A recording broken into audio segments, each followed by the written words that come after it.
Did you know that starfish can die when they're out of the water for just 1 minute? So this video is to teach you how to rescue them and some things to avoid. Because adopting a captive beach is so much more than just going there to pick up the litter. When you visit the same part of the beach several times throughout the year, you get to see it through all the seasons and maybe meet some of the locals. So let's go.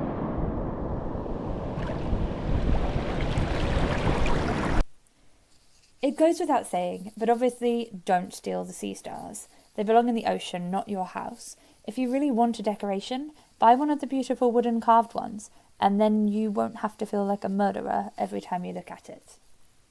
Here in Pichilemu, you're most likely to see these common light striated sea stars, and they are a little bit more robust than some of the other species. Unlike a true fish, some sea stars, including these, are able to survive for more than an hour out of the water, as long as they don't dry out or get too hot. That means there is a good chance you'll be able to rescue them if you find them washed up on the sand. Why do sea stars end up washed up on the beach? It's primarily because they're moving from deeper rocks slightly further out to the warmer, shallower water right on the beach to breed. They starboard by curling in their arms to be able to make themselves more buoyant so they can be carried into the shallower water. They're obviously not very dynamic, so this isn't exactly swimming, and it's a somewhat uncontrolled process. When you factor in that the cold water makes it harder for them to move quickly, and that the beaches in Chile are hit by particularly strong waves, it's no wonder that some of them don't manage to grip onto a rock or wedge themselves in a good sheltered spot before a wave strands them out on the sand. They can't grip onto the sand very effectively, so they really do need rescuing. Why do they need rescuing? Sea stars breathe by absorbing oxygen from seawater through their skin. They can't breathe in the air, so if you see one on the beach, it's dying. They have papulae, or skin gills, which are basically thin bits that stick out on the top surface through their tube feet. They cannot breathe in the air, and their skin gills are so delicate that being out of the water can cause them to collapse. That's part of the reason why excessive handling can be so dangerous for them. Don't just throw them. It might be tempting to grab them and just fling them back into the ocean to rescue them as quickly as possible, but that is actually not terribly helpful.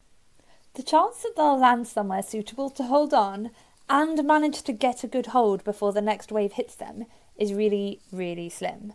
So they'll just get swept back onto the beach with the next wave, and by then they'll be in even worse condition because they've been handled, which may have damaged their skin gills, they're probably injured from being thrown, and now they're back to suffocating in the air.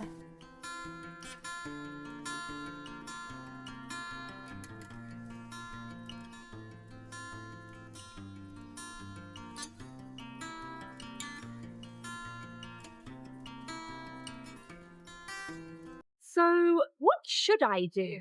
First, assess the situation. Make sure the sea star that you want to rescue actually needs rescuing. If it's stuck to the rock in a tide pool, it's fine, even if it's exposed to the air.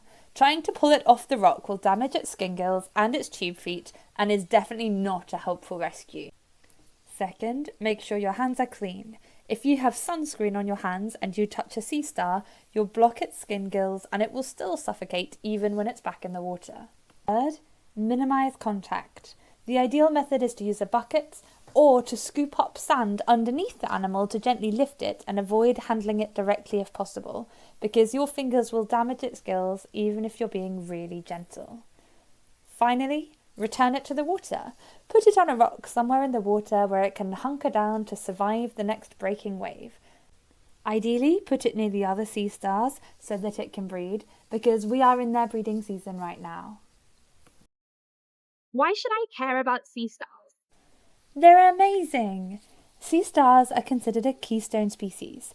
That means they prey on animals that have no other natural predators. So if they're removed from the environment, their prey will increase in number and may drive out other species, which is obviously bad news for biodiversity. Losing a keystone species has a very detrimental effect on an ecosystem. Sea stars control dominant mussel populations, which helps to maintain balance in the ecosystem. I hope you now feel confident that you know how to rescue a sea star next time you see one stranded on the beach.